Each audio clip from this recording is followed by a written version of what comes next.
Cloud 9000.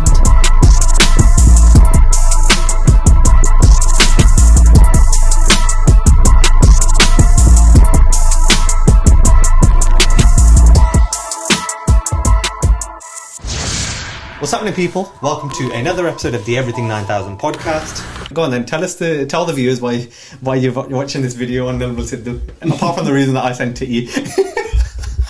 This guy's an idiot, man. I didn't even know who he was initially, but apparently he's got a few good songs out.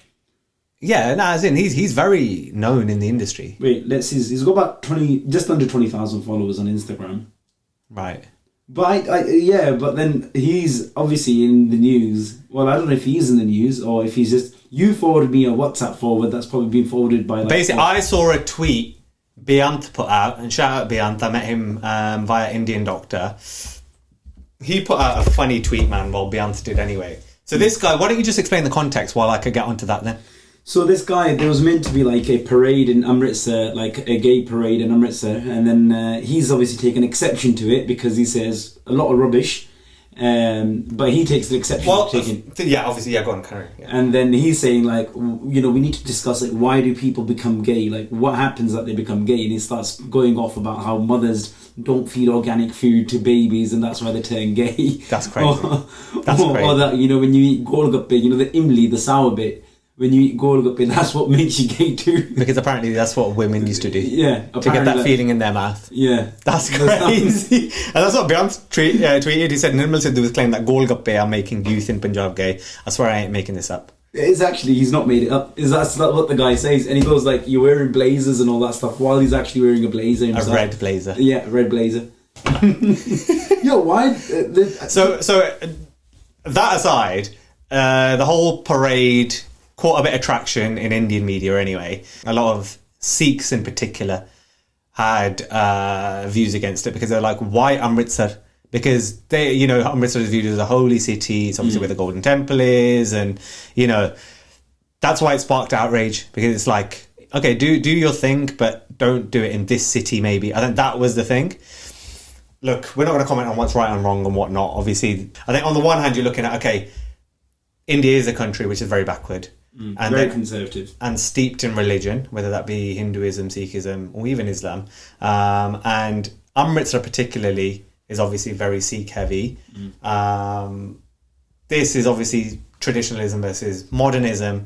Society there probably did have a lot of gay people back in the day too, just probably not as outwardly. India, we've had conversations in past podcasts where we're talking about India going through a change culturally with comedy. With more comedians popping up, that's an element. India is like the home of Kama Sutra, and not only that, but historically, like I'm talking like from thousands of years. Yeah, like sex was never a taboo. It only sort of became a taboo essentially after British values came, right? And even like the Portuguese and so on came. Right. So values have changed over thousands of years, but think about it. India is like the home of Kama Sutra about like sex essentially, and there's a lot of like depictions of sex. Not just between like male and female, but also what we now would consider like gay sex, for example, as well. Right. So that concept historically has been acceptable. It's only in the recent like 2, 3, 4, maybe 500 years where it's become more of a taboo, and now it's almost hung on that these are our Indian values and so on, but really our Indian values are not that.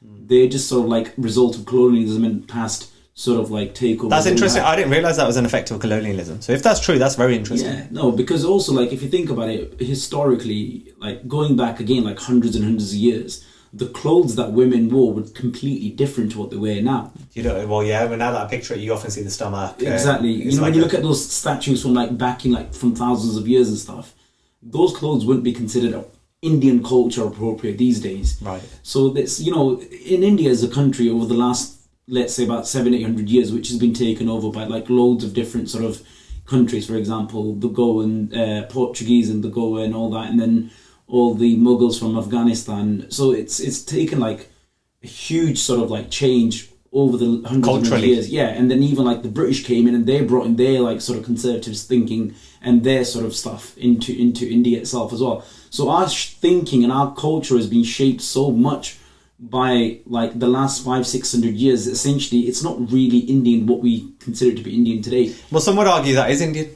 Because, you know, you can't change history. No, history you can't change history, but if you think about it, if people are saying, like, this is... if you're going to relate to our Indian culture and how things used to be back in the past, then it's simply not true, because things were much more open, it seems, back in the past, for true India anyway, at least. For like non-colonial India, things were different. Mindsets were different. Views were different. Well, I think the mindset has always been the same towards gays, whether that be in Christianity, I'm talking religious-wise. Yeah. Right? Not culturally now, I'm talking religious-wise.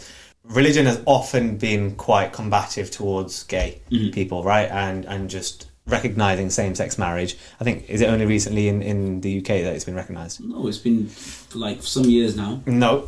It's been probably about 10, 15... Well, yeah, that's recently, mate. Yeah. When we're talking hundreds of years. Yeah, we're not talking hundreds of years, obviously. Yeah. That's what I'm saying. This is where culture and religion do become sort of very... I think with Indians, let's scrope it down from India to, let's talk it down to Punjab. I think, and people from our community, for example, Sikh community, I think sometimes they confuse culture with religion. And I think it's very easy to do so. Right? I think because we culturally been brought up to think a certain way, have certain perceptions, have certain views, we think that they're steeped in religion, but in fact they're not. It's actually very difficult for us to sort of separate the two. Because if we were really following religion and what is meant to be, our views on so many things that we think are so rigid and so wrong would be incorrect, I think. That's my belief. I know, I'm not saying what's right and what's wrong, but I'm just telling you like that. And a lot of this stems from culture, for example. And culture can be quite problematic in that sense. Yeah, well, the statement, the festival has been cancelled. It's a shame. It's been cancelled. I think it's a shame. I think I would be like... I think it's the right decision, though, given that tensions were brewing, and like, why go ahead with something if it's causing tension? Yeah, but like, at the end of the day, if it's a festival, just do it in another city. Yeah, but then what if you get stopped in that city? What if you get stopped in the next city, the next city, the next city? So, you know, where do you draw the line? You know, you do need... Like, India has seen a great wave of, like, these sort of pride festivals and stuff, and it's encouraging to see, because it's encouraging a lot of people to come out and face who they are and who they, like, celebrate who they are. Because often, you know, you get stifled in that society. So these festivals are very important, in my opinion. And to not have them go ahead, I think it's a step backwards. And you get people like fucking this Nirmal Sidhu guy, who have absolute zero sense and, like... Seems like they belong in the fucking... Blaming Golgappe is crazy. Blaming Golgappe is a different level. I don't know if he was serious, you know. Do you think I is serious? No, I think he's serious. You can't... So is that a thing, you think? There's people in India that believe Golgappe were originally made just for women because they wanted a sensation in their mouth? No, it wasn't so Golgappe. He's talking about Imli. You know, like... Imli which is in Golgappe? Yeah, not necessarily. You could have... No one has Golgappe without Imli, bro. No, I know, but the Imli Pani, right? So yeah. It's not so much about, like, having the Golgappe. It's more about Imli, because, like, pregnant women essentially eat Imli and stuff as well. Like, yeah, but that's pregnant women eat stuff, ajad and stuff anyway. Yeah. That's just like a craving, right? But this is more to do with Golgappe that he's talking about. Yeah, it's nuts. But I don't think that guy can be watching that and think, oh, this is actually a valid point I'm making, or like, I'm actually serious about this. Nah, he believes what I'm saying. He believes what he's saying. It's incredible, don't you think? How people can be, like, so far off the mark. It's actually just not even believable to think that they're serious about it. But it's like you saying that the earth is flat.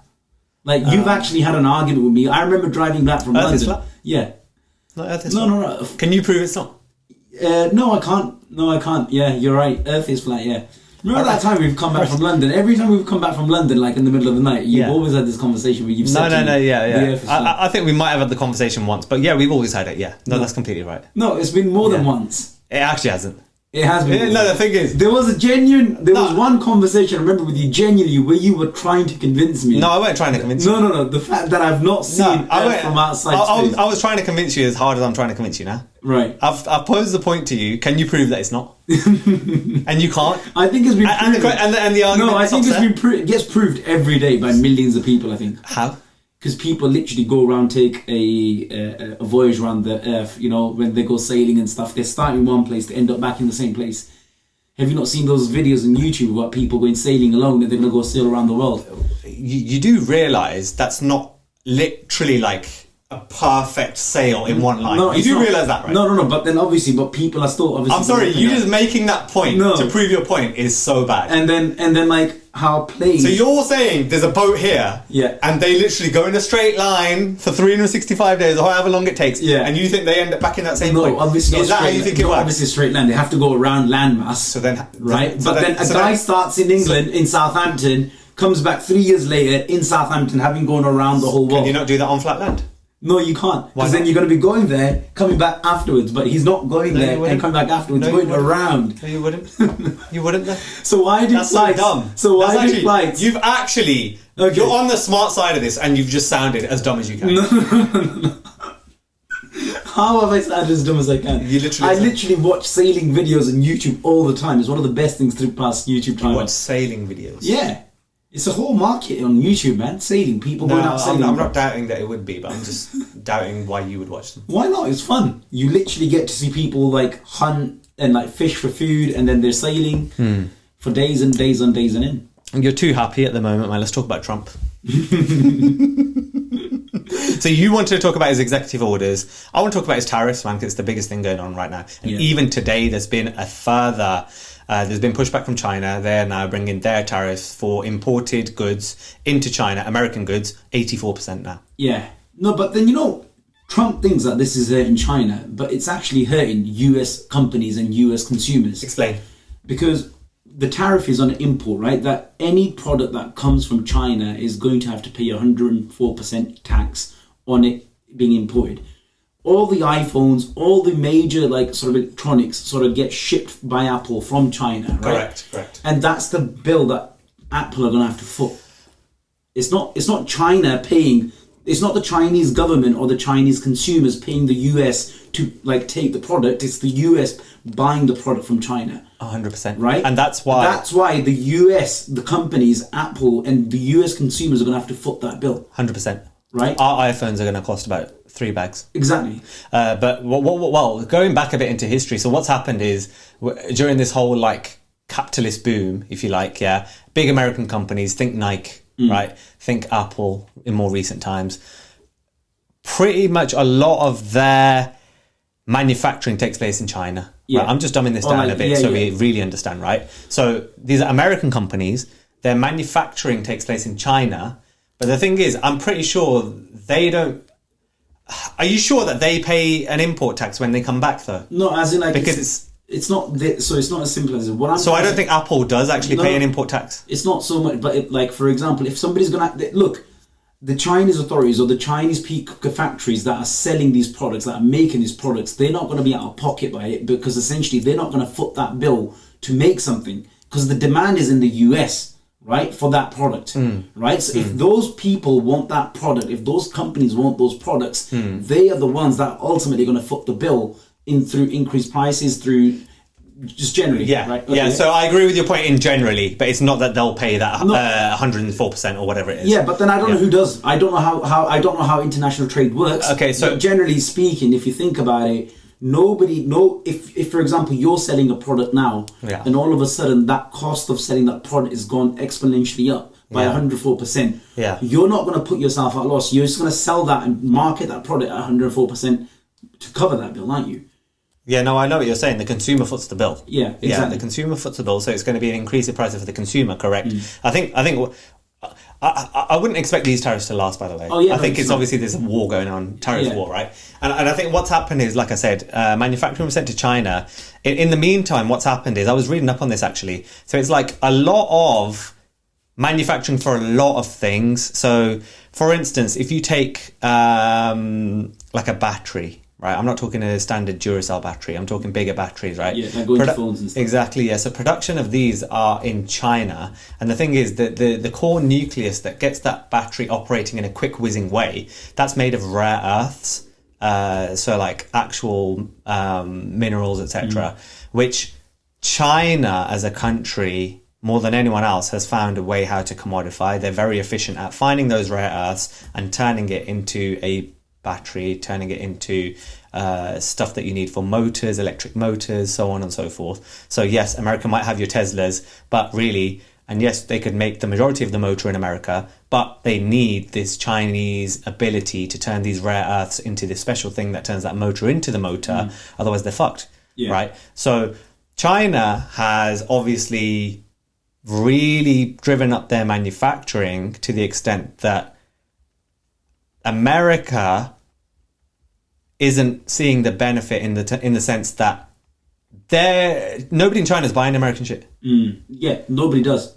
Nobody does. Everything. So I think I'm not defending Trump or anyone. I'm just trying to see both sides and saying from that perspective, he's saying like, look, our goods are going to America and at a discount, but to China at a discount, but we're not getting anything back in return. Yeah. So that's what he's saying, that there should be some proportionality. Right. There should be. I get what you're trying to say, but this is where he's a dumbass. Right. By the way, like this whole idea that Trump is this great businessman, it's been disproven many times because every business he's run has sort of gone into bankruptcy, right?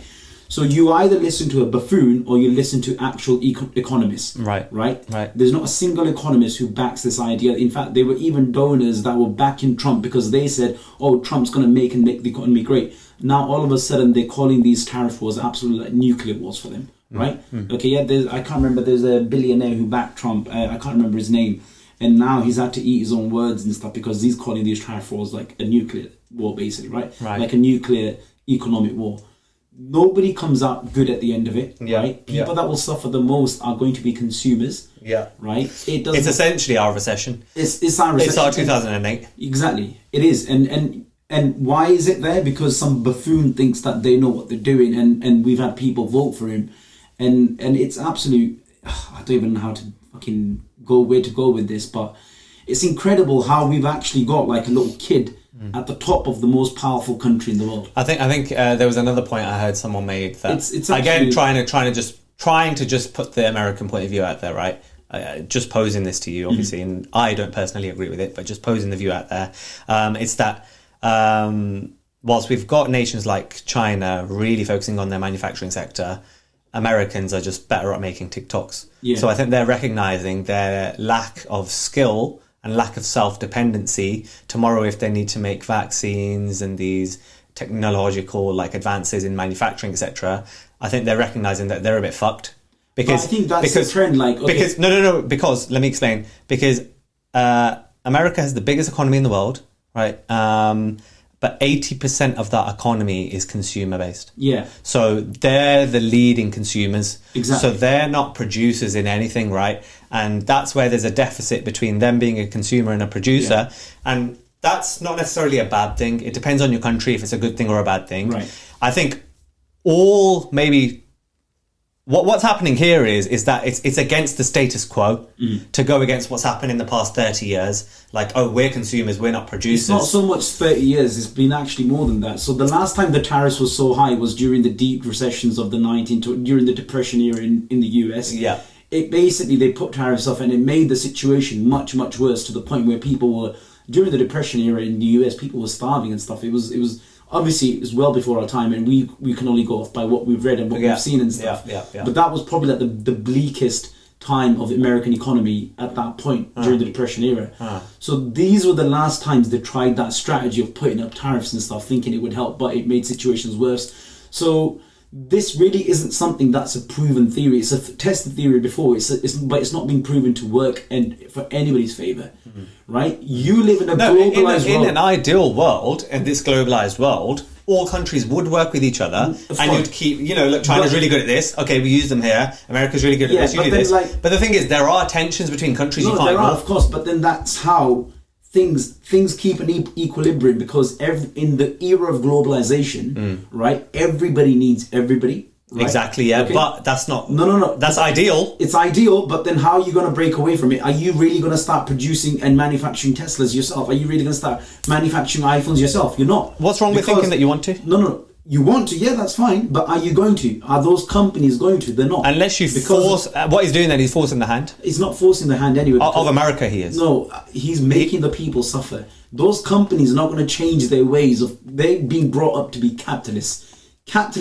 A true capitalist will find a way to make the most profit. If it means outsourcing every single fucking thing outside the US, they will do it. And there's no president that's going to tell them otherwise. There's no president who's going to tell him otherwise, right? No matter how big a buffoon you are.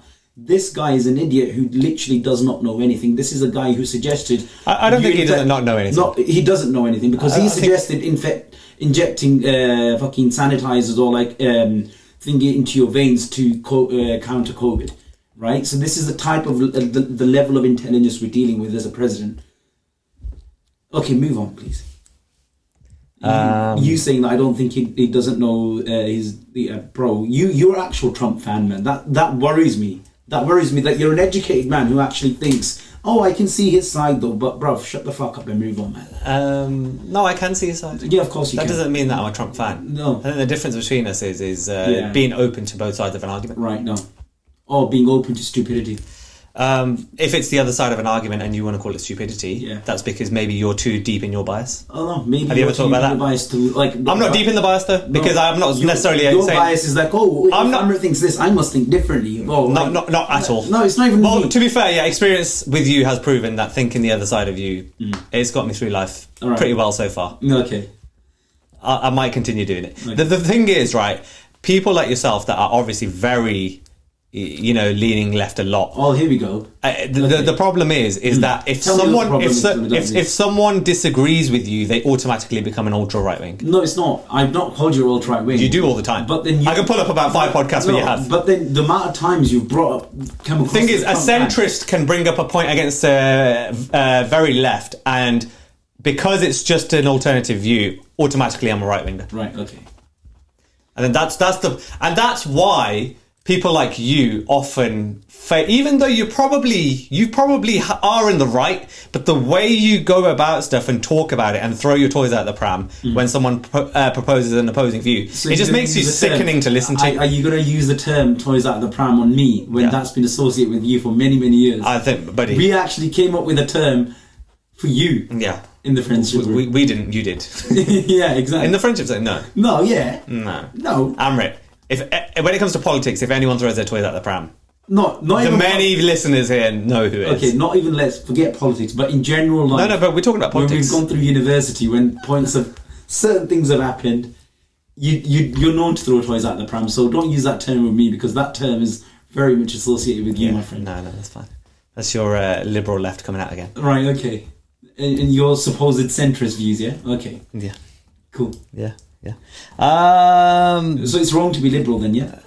So you're still going? No, I'm just asking you. You are so butthurt right now. No. I love it. You are so butthurt. You can't let it go. Yo, let's carry on talking about one more thing about Trump that I put in, right? Yeah, go on. So the executive orders that he made against American law firms, for example. Do you know about anything about that? I do. Tell me. I do. He's pressuring law firms to not... Basically, he's punishing them for filing lawsuits he opposes or hiring attorneys he dislikes. Yeah. So this is a president of the US. Mob business, bro. Straight up gangster. Right. These American firms, it's like, if you've watched Suits, it is exactly like that. They are like Don Daddies themselves, and there's just a bigger bear in this instance. There's always a bigger bear. Right, okay, so this is a president threatening democracy and threatening people to say, well, if your law firm is going to make a claim against me, or if you're going to have these policies, DEI policies, for example, then you're not going to get US contracts, you're not going to get government contracts. That's actual... It's crazy. Dictator stuff. It's something that Hitler would have done. It's something that fucking Mussolini would have done. Making people bend to your will, essentially because you don't want them to publish anything against you. This is why we've had so many of these fucking ultra-rich tech bros bend towards Trump. And you know... There's more coming. We've had our last American election. Exactly, but then like you think this is all a joke and a fun, but it's not actually. When you think about it in the global context of how everything fucking impacts our lives. We live in a globalized world beyond our comprehension, okay, yeah? Right? And I don't want to get into Karl Marx right now as well, but the reason, like... I thought you had been for the past 70-odd episodes. Right, okay, but never mind, let's move on. But I'm just saying there's that thing happening as well. The fact that he's getting law firms to essentially discontinue and threatening them with not government contracts and then getting them to promise like £100 million non-billable hours for his own work and stuff and government work is absolutely nuts, man. It is crazy. It's worrying. It's not nuts, it's just worrying. Another thing that's worrying is the bin strike in Birmingham. Jeez. Have you seen the amount of bags that are just everywhere? So I think one of the neighbouring councils have said that they'll go in and collect some of the bin, like the black bags. But apparently there are like piles of rubbish that are like 6 foot high. Oh yeah, minimum. Right? I've seen more. And apparently... And about literally 40 foot wide. Yeah, and then like obviously the rats are loving it. Rat size of cats. Yeah, and then a lot of the people are now also finding the rats are going into their cars and vans and chewing up like wires and shit. Yeah. So that's like a huge problem, and now there's a genuine fear of like disease spreading in Birmingham. We're gonna have a plague, bro. We're gonna have the plague again, I think. We're gonna have the Brummie plague. Yeah. What does it stem from? I haven't even followed the bin strikes. Where does it stem from? What is their like requirement? Like, why are they not collecting bins? And Birmingham Council's been a shambles for the past few years, man. So it's been going on for 5 weeks. Birmingham City Council said yesterday there's still a number of issues to resolve. Looking forward to continuing negotiations. Do you know what? It's probably wages, right? Possibly. I have no idea. I've not even probably wages. But you know what? I read an article. Without sounding insensitive, I think their wages aren't bad. Well, I don't know. Do you know what their conditions are like? Working conditions? I mean, it's easy for us to say because it is easy for us to say. Yeah. Okay. So average starter salary is 24,000. Right. Right. That's the same as a qualified, a trainee solicitor in the regions. And experienced goes 30 and beyond. But you don't know what their conditions are like. You don't know what they. I don't know the conditions, but just going off money alone, it's not bad money. Okay. Would you say it's bad money? Not necessarily, but then... So we're saying the same thing? No, but then you don't know what is exactly... Again, I've just said, I don't know. Okay. And I agreed with you on that. And I also, just as I exactly agree with you, that we don't think it's bad money. You wouldn't like unions anyway. You're the type of person not to like unions. What do you mean? I mean, you're anti-union. What sort of type of person am I? I don't understand. A person who doesn't like unions, who would say, well, actually, they get enough money, so what's the problem? No, I've worked in employment law and I've worked with a lot of unions. Right.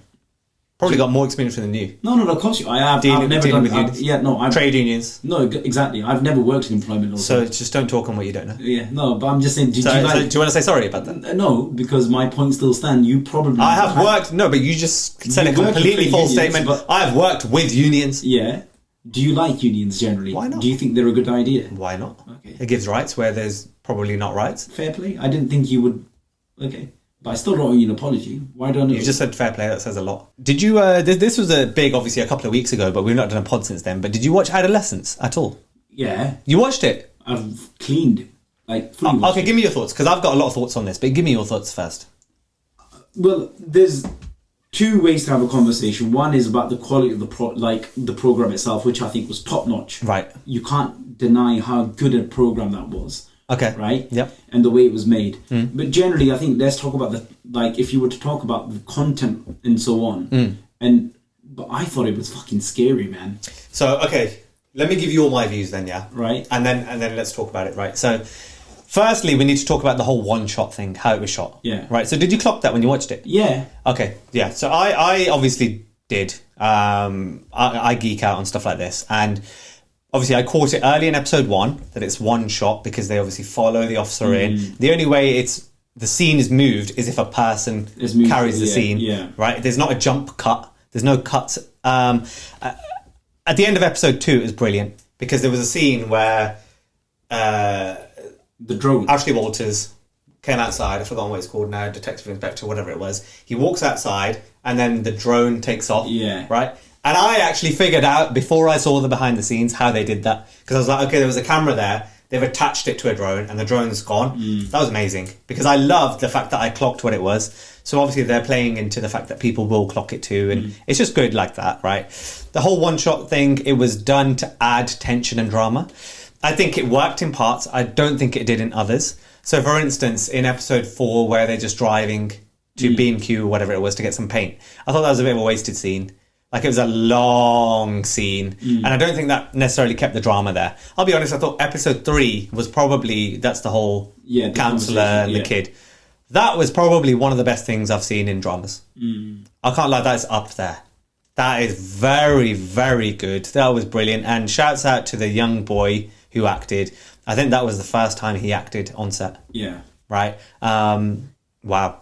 Incredible. Couple of things that I read afterwards as well. You know the home where it was shot? It was actually just like they were looking for a place, so because they knew we were going to do it in one shot. Yeah. They had to find places where there was going to be a center point. Right. Right. And then I think just off there, they had like a huge like setup where a lot of the police station, all that stuff was all like sets that they made in one space, basically, right? Right. For the ease of like reference and stuff. But that house was not a set. That house was a real thing. On a real road. On a real road. And they said, look, we need it in a position where like it's easily available.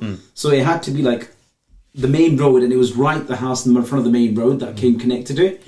A house is going off, right? And the family that sort of like just got a letter through the post saying, oh, you know, we'd like to come and see your property and stuff. We think it's great for this. Crazy. And then they sort of like, they thought it was a joke or something. And then like Stephen Graham turned up, and they obviously recognised who Stephen Graham is. Stephen Graham. Yeah.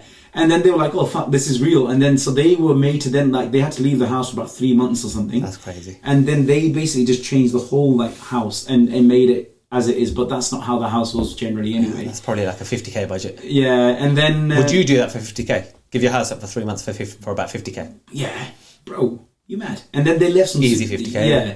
Then they left some stuff as well, like, you know, the props and stuff. Like some of the props they just left behind for them. That'd be worth a few as well. Yeah, and in a few years' time. Yeah. And I think the other thing as well, like, you obviously clocked the whole scene with the drone, and they said that was actually like a last-minute idea, because the whole initial plan was that as soon as Ashley Walters leaves, you'll see Stephen Graham come on and just look at the school, and that'd be the scene. But then they thought, well, why don't we have him coming and laying flowers at the site? Yeah. And then they sort of like in the last minute just went ahead with the drone shot, and then that's when you see Stephen Graham basically putting the flowers away. I think although as good as episode 3 was, I thought episode 4 was boring. I didn't think so, man. I think for me, episode 4 wasn't boring. That was like the most emotional one, I think. It wasn't. It was emotional for about 2 minutes, but I think even you know when they sort of like. When he sort of wakes up, it's his birthday. Obviously, time's moved on. It's been a few months now since the incident and so on. Time's moved on. It's his birthday. They're sort of trying to have a semblance of a life as to what happened afterwards. That whole instance, they're trying to have a semblance of a life. And they see that, you know, the words nonce written on it. And he obviously gets triggered differently by it. But he tries to make sense of everything. Okay, we'll take it. We'll still go out. We're going to go to the cinema. Fuck this. We'll get this removed now. Yeah. They go and they're sort of reminiscing about the good times in the car. And I thought... that was also like an important scene. So what you thought was a wasted scene, I thought it was quite important, to be fair. No, it was... I spoke to a few people. I think they thought it was boring as well, man. I think... I get it. Don't get me wrong, I get it. I just think that it... But I think it just delves deeper into their lives. That's what it is. And then when he goes... I think you could do that whole episode in 10 minutes. It'd be the same thing. No, I don't think it would be. Because you don't get to know the nuances and so on. Like, you know, when he starts telling the story about how their mum and dad met and stuff, all that... I know exactly. So that's where the episode got good. That was the only good bit. No, but then so when he gets to the shop, for example, at Worthington's or whatever it is called, B&Q, whatever. Yeah, right. And then he sort of sees that guy who's a bit crazy, like conspiracy theory. Oh, I don't think he's done it. I'm with you and stuff. Yeah. But then he sees the little kids that painted it, and then when he goes up to that kids, you know. So again, that was when he went up to the kids and grabbed them. Yeah. That was again the little good scene. So that's what I mean. That was mad, I think, when he goes. But there was about 5 minutes. 5 minutes of good content in 45 minutes. No, I don't think so. I think the whole 45 minutes was intense, and then you know. But you know one thing which we're defo going to disagree on as well. Yeah, I thought it was crazy how they literally referenced Andrew Tate. I don't think they mentioned his name twice. Yeah, but in a Netflix production, right? They didn't really mention other real life stuff, and it's like, why are you giving him clout? Yeah, they're giving him clout in that sense, but I think the stuff that the toxic fucking environment that he's brought in the last... Is he just the one person we know that about this? No, he's not, but he's the most famous person about it. I know, but it's just, I don't know, it's just a bit cheap and distasteful. I don't think it was. I think you could... I think it would have been more classy to not mention him, and obviously everyone just knows what content that is without saying his name. No, I don't think it's that deep. So you think saying his name is a good thing? I don't think it's a good thing, but I don't think it's a bad thing either. I think it's a bad thing. I don't know. I thought it just added to the program as to like, this is what... it felt like this like, one writer was like, when I found out about who Andrew Tate was, I heard that name Andrew Tate about 3 or 4 years ago. Right. And guess who I heard it from? My younger cousin, like, who's much, much younger than me, and he was... You know, it's like the kids of today are growing up with the name Andrew Tate. That's how big... He's actually huge. No, but there's other people too, right? There are, but can you name any of the people right now, top of your head? That toxic males? Yeah, that, like, in there. I can think of Jordan Peterson, but Jordan Peterson much more of, like, sort of, like, more adults type, a different age group. Right. But in today's generation, kids Let me just Google toxic males. Well, you'll see your name at the top. Amrit, right? Oh, bloody hell. Fucking hell, mate. Yes. Wait, I've got another one. Forgotten his name, otherwise it would have been funny. The Labour leader that you love. Oh, Jeremy Corbyn. No. Wait, let me go on images, toxic males. Who does it come up with, actually? There's one picture of Andrew Tate in about 30. Terry Crews. Terry Crews? He seems like the sweetest person there is. I didn't think it was him.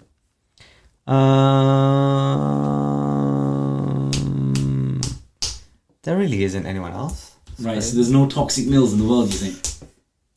But there's not pictures in here. A few of Andrew Tate now, the more I scroll down. Shahid Kapoor, Kabir Singh. That's jokes. Shahid Kapoor, Kabir Singh. But yeah, man, I think that was it. Exactly. So Adolescence. Yeah, so that pretty much tells you like who is the biggest influence in the kid's life. I'm not denying that. I'm just saying, mentioning his name is probably giving it more clap. It probably has, but then it's also alerting parents that there are people like this out there that you need to be aware of, that people I didn't know. Yeah, I think same point without the name. But anyway, fight breaks out at Paul Chowdhry's show, and I just want to acknowledge how much Paul Chowdhry is killing it. Yeah. Did you see he sold out the O2 recently? But he's done that many times, hasn't he? Nope. Yeah, he literally just says it all the time. I've sold out O2. He sold out Wembley before, back in the day. That was Wembley Arena. That was his biggest show. Now he sold out the O2 on his latest tour. That's 10,000 people. I don't think he's done that recently. Since he did Wembley, which is the last big arena he did. And 10,000 people, I think you're underestimating how big 10,000 is. Yeah, no, I'm not. Because I saw Ricky Gervais recently in the National Indoor Arena in Birmingham. And Utilita. Who else did I see there before? Chris Rock. So these top of the top creme de la creme comedians, they cordon off parts of NIA. It wasn't 10,000 people. And this is their arena tours, not 10,000 people. So Paul Chowdhry... Paul Chowdhry is a huge comedian. Huge comedian. I think O2 might go to 20. Yeah. But still, doing 10k at O2 is fucking amazing. Yeah, no, of course it is. Like, did you see some of the pictures? The pictures were insane. Like, when you just look at the pictures... He's always been huge. He's always sold seats. I don't think he's been... No. Recognised the... He's like, not... people don't just associate him with that. No, I think he doesn't come across as popular, like he's not on TV all the time. Yeah, and he mentioned that. Yeah. He's not got mainstream backing. No, he's not got mainstream backing, but the fact is people still know about him. He's like an underground artist, but who's huge. But exactly, that's literally an oxymoron what you just said. Yeah. An underground artist, that's huge. Yeah. So that's the point I'm making. Yeah. That's mad. That's a lot of people to see one Paul Chowdhry. You know what I'm saying? Yeah, that's crazy. That is crazy. Well, that's not. I should rephrase. That's a lot of people to see Paul Chowdhry because he's that level. But that's. I think people are starting to recognise his level more now. Yeah. Do you know what I mean? Because he said it when we saw him that these Romeshes, and I can't remember who the other Asian comedian was that he mentioned. He's saying these Romeshes, etc. They're getting all these Sky deals and stuff, but I'm the one that started this game. Yeah. So I think he has got that chip on his shoulder. And he is very competitive. He is. And he mentioned in one of his Insta story captions recently, he lost both his parents and then he lost his second father too. And it's like, he's dealt with a lot. And rumour is he had an emotional speech at the end of the show. And I'm looking forward to it, man, because I'm seeing him in May when he comes to Birmingham. I'm really looking forward to it. You kept that quiet? No, I didn't. You did, because that's the first I'm hearing of it. No, I told you. I remember telling you as well. Oh shit, you did actually, my bad.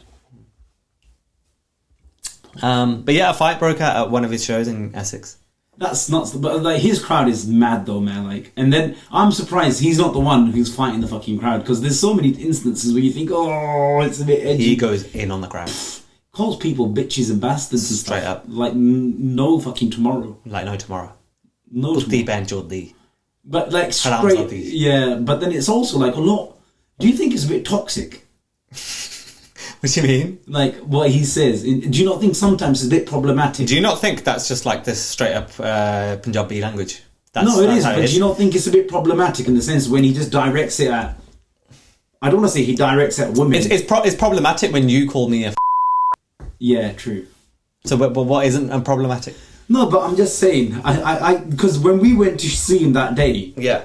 So there was that one lady in the crowd that was ruining the show. Yeah. Like he went in on her. Yeah. And like even like yeah. He was humiliating her. Not even like in on her, he was humiliating her and her husband. And I felt a bit out of place. I felt second-hand embarrassment, basically. No, we all felt embarrassed. Yeah. And I was having a discussion with the lads the other day, and it was like, it wasn't... The thing is, you can't go to a comedy show and make it about yourself. Yeah. You know what I mean? If the comedian calls you out and then you're having a back and forth, that's different. But just with, like, even the support act that was on before Paul, she was just ruining the show. It was awkward for us before a comedian got involved. Then he came out and just absolutely flames her. But, like, that's what you put yourself up for. But do you think Asian crowd... Because this is what I'm going to talk about. Actually, I was talking about one comedian and one stand-up show to another one. Right. So I recently went to Manpreet Singh's show, right, in Birmingham, in Cannock Hill Park. It was about a very small, intimate sort of like theatre. How intimate? How many people? About maybe 100, 150 people. That's not intimate. Not even, probably less than that, because there was literally just 3 rows. Probably about 50, 60 people. 50, 60 people, my bad, yeah. Right. Okay, yeah. Right. And the show was meant to start at 7 p.m. Right? So this is a comedian that's doing bits in India. He's got about 500,000 followers on Instagram. Yeah. Very, very up and coming. He's starting. Might have an Amazon special. Yeah, he does. He must do. His name's Comic Singh. I've heard of him. Yeah. You know the guy wears a turban. I think he's got an Amazon special. Yeah. He does majority of his comedy in Punjabi. Right. And he's from Amritsar. Yeah. And he's genuinely very funny. Right. And he started comedy about 5 years ago, and he's sort of come up in that time. His trajectory's been really good, and it's only on the up. Yeah. But generally speaking, I'm going to talk about the comedian itself, but then also just about Punjabi crowds and Indian crowds, basically. Okay, yeah. Okay. Ticket said 7 p.m. entry, last entry 7 p.m. Please don't be late because we want to start the show. It'll start at closed doors. Of course, right? The ticket has to beg an Indian crowd. No. Not even like, but it just said it wasn't beg. It was a warning saying show starts at 7, no entry after 7 p.m. Right. So I make sure me and the missus get there in good time. She goes to the loo. We get like whatever. We go to the bar, get a pack of crisps and a Coke, whatever. Right?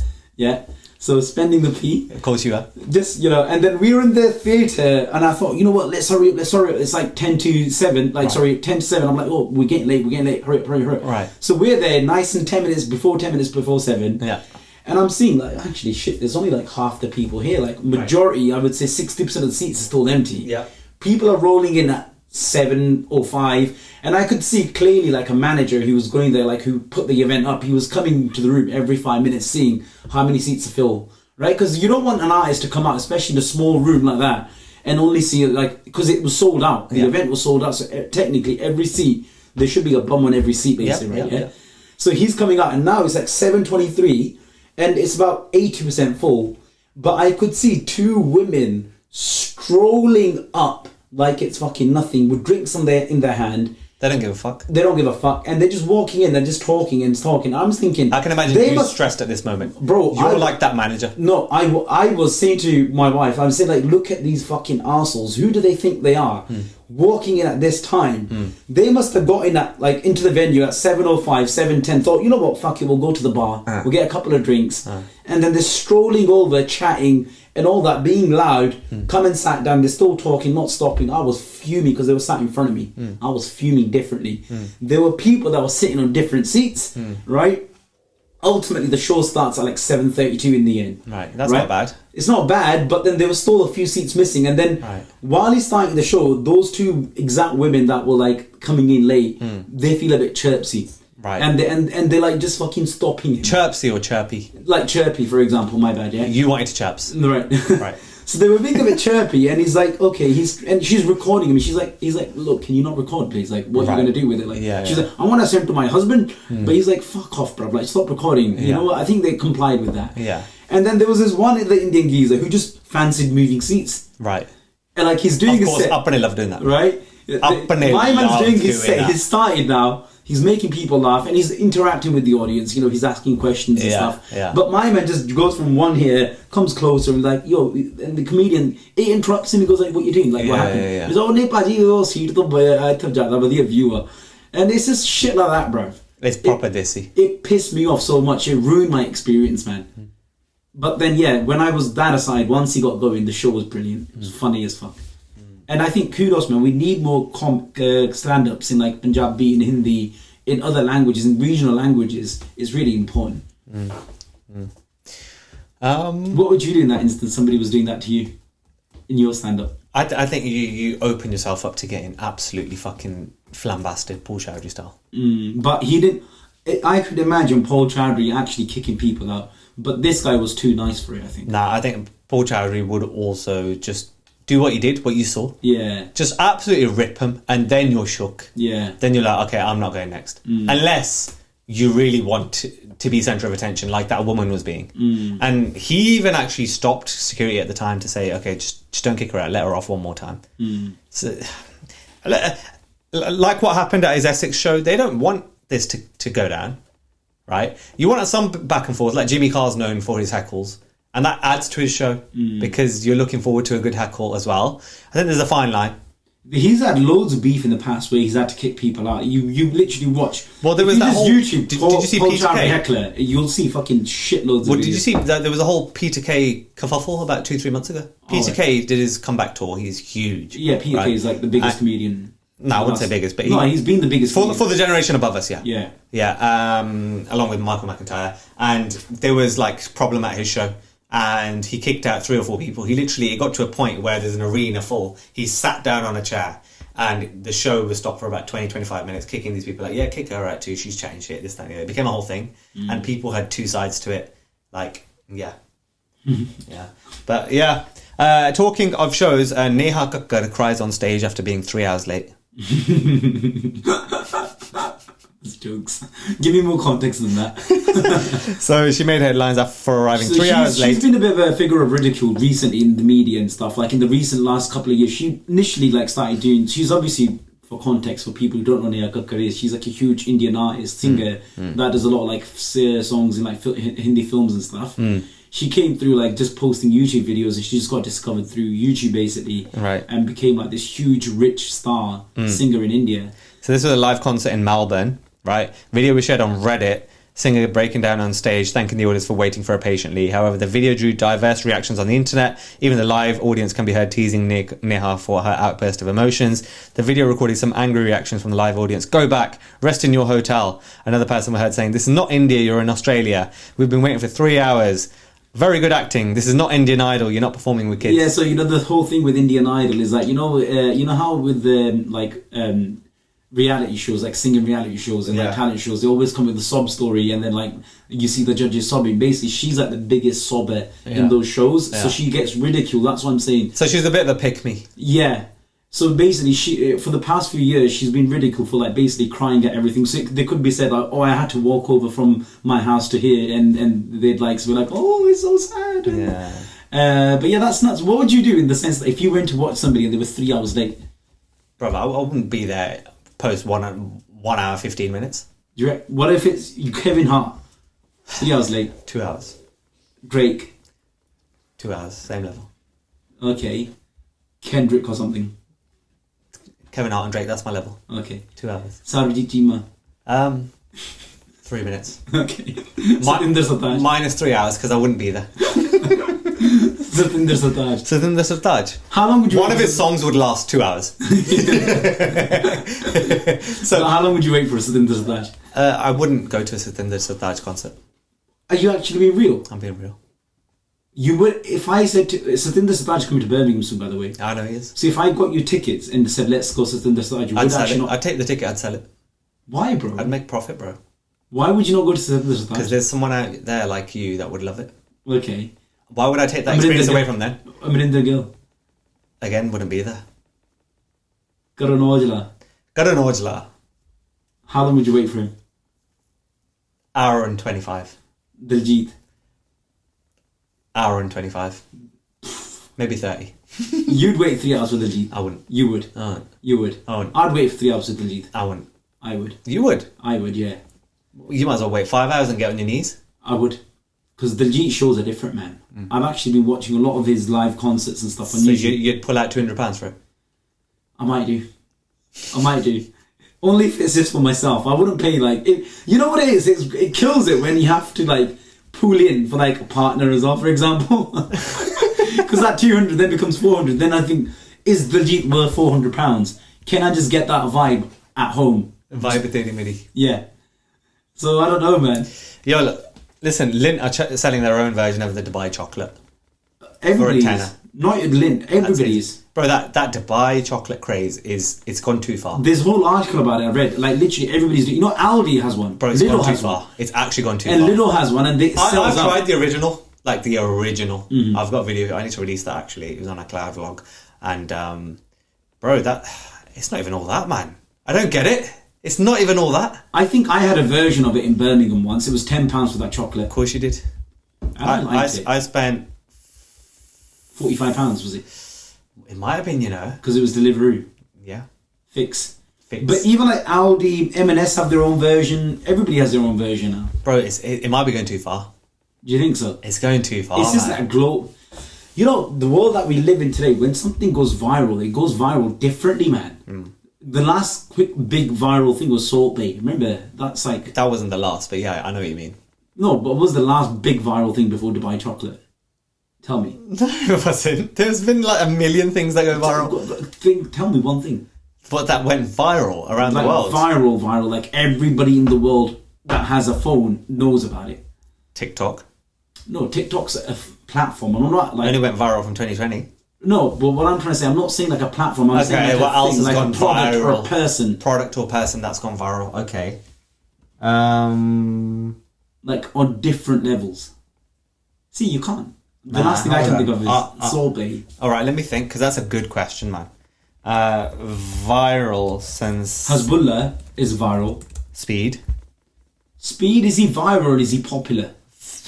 Bro, he's like beyond viral. No, but it's like, say, is Johnny Depp viral? Johnny Depp is very, very popular and he's very, very big celebrity.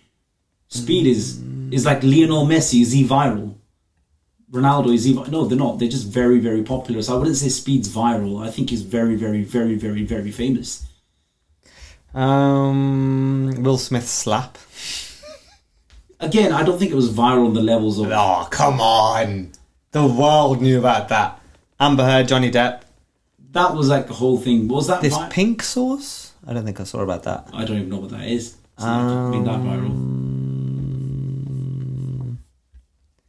Yeah. Salt Bay became like a movement, man. Everybody was basically just doing that stupid thing. Speed's become bigger than Salt Bay. No, he is. Of course he is. Yeah. I'm not... More viral than him.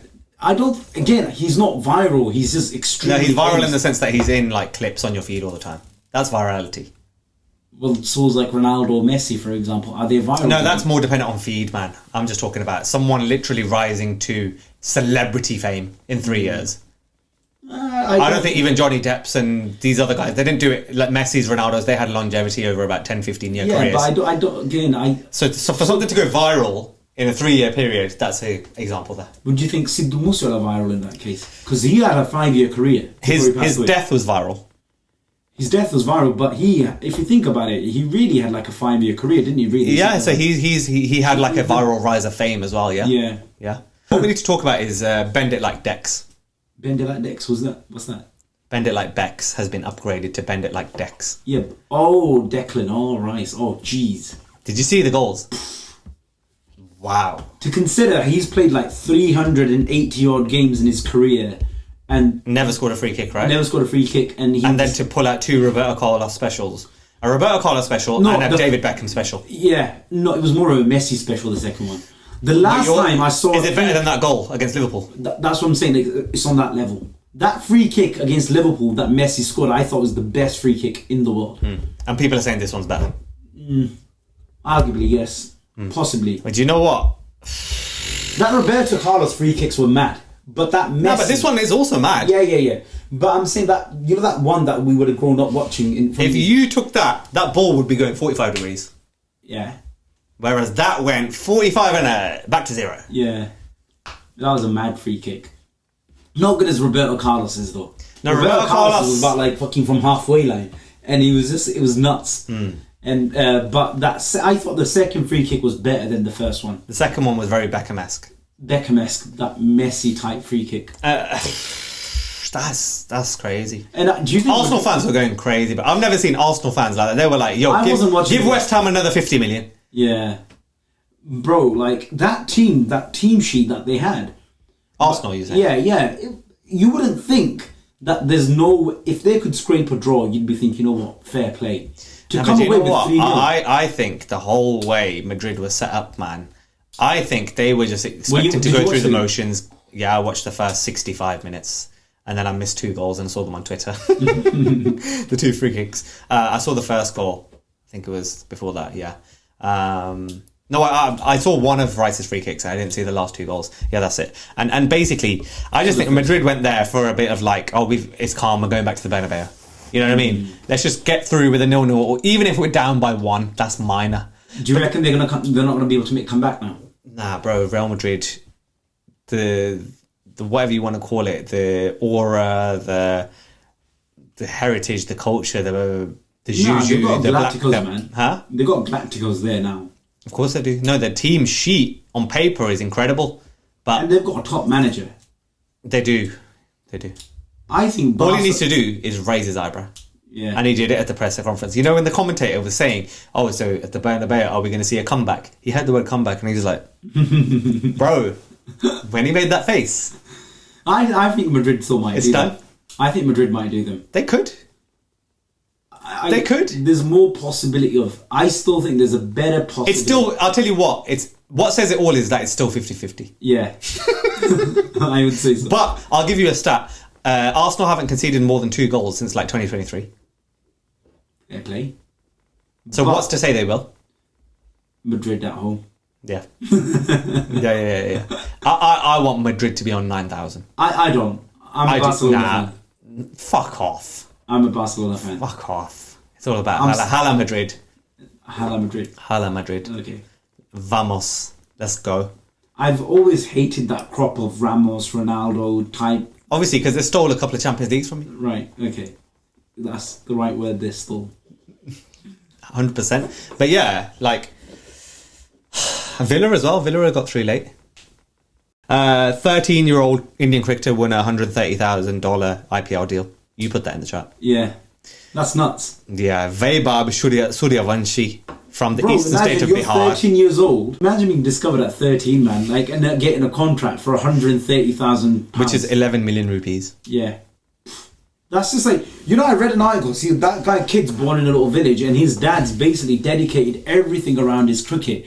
So to have that level of belief in your child... I just don't see why you wouldn't, up until 12, 13, 14, 15. Why not? Because then you've still got education to fall back on after that. Yeah. Why wouldn't you go all out? It just seems like a zero risk sum. It's like, for example, I think, you know, Shubman Gill's dad went all out on Yuvraj. Yeah. Well, Yuvraj's dad had money anyway, like he was just training him, right? Yeah, but he went hard on Yuvraj. Yeah, but you know, I'm on about like Shubman Gill's dad not going hard on Shubman Gill, but he literally moved everything and all the family's resources were like essentially surrounded around Shubman Gill becoming Shubman Gill basically. And they put in everything. It's like putting all your eggs in one basket for your son to make it as a cricketer, that too in India. It's fucking difficult, man, because there's a billion people. But like I said, I just don't see why every one of those families just don't do it. Yeah. Because what have you got to lose? What have you got to lose? But you've got a lot to lose in that sense. I mean... Not really. No one else is via education getting a job at 13. Yeah. But you can get a job from cricket. Yeah, I know. But you've also got to realise not every single person, not every single child is going to be Shubman Gill. Not every single child is going to be Sachin Tendulkar. So there's that balance as well. So ultimately, whether you think your child is so great, ultimately... How do you know? 90% of the time, they're not going to be. No one's parents will ever know or not know. Yeah, I suppose. Until you put them in the game. But anyway, what do you make of Dhoni playing, man? You know what? He's got a lot of reaction this IPL. I don't know if you've been following it or not. No, even last year, he was a controversy last year, the fact that he was playing. Bro, but Martin scored, he came in at 9, didn't he? In one of the games. Yeah, he came in at 9, and people are just pulling up the narrative now. When the game's lost, he'll come in. Yeah. And apparently, even was it Stephen Fleming, whatever the coach's name is, I can't remember now. He came out and said, this is literally come from the Chennai camp now. So they literally look at what Dhoni's body can handle. So they judge how many overs are left in the game, who's there, who can be sent ahead, is the game winnable or not, and then they send him. So it's very... You can just imagine Dhoni's like judging himself. Do I want to go in or not? Yeah. Who else is fucking balancing all these factors? Yeah. It ain't the coach. Dhoni, I want you to go in because there's shut the fuck up. I'm Dhoni. I'll let you know when I want to go in. It's nuts though. He's just hanging on to something that he doesn't need to anymore. But he's 42, right? It's not even just him, bro. Think about who is the face of CSK when he's gone. Shivam Dubey at the moment, isn't it? No one cares, bro. Yeah. It's Shivam Dubey on posters all around India. Yeah, true. So there's such a big monetary pull for him being there. The shirt sales alone are covering his wages and whatnot. So why would you not play him? But I think though he's losing a bit of credibility here. Now he is. Because it's that expression, die a hero or live long enough to see yourself become the villain. Not even the villain, but like his whole motto during his captaincy year was, look, if you're past the sell-by date, you're past the sell-by date. I don't give a fuck who you are. 100%. Right? 100%. You're Sehwag, you're Tendulkar, you're this, you're big names, huge names, but I'm sorry, you're gone. If you're not fit enough to field, this is Yuvraj what we Singh, need. he did that to Yuvraj Singh as well, because Yuvraj Singh still wanted to carry on playing for India, but he said, look, that's it. Kohli did that to Yuvraj and he said, look, that's it. So my man is carrying on and on and on until... How long is he going to play till, man? He has to stop at some point. He has to stop. His body is not the same. His fitness is not the this same. has to be his last one. You would have said that about 3 years ago. Yeah, especially last year when they just won it. Yeah. But then, if you've won it, why would you stop? That's when you would stop, if anything. Cholo, I think that's another week of the Everything 9000 podcast. Have you got anything else to say? No. Sign us off, man. You sign us off. Thank you for tuning in.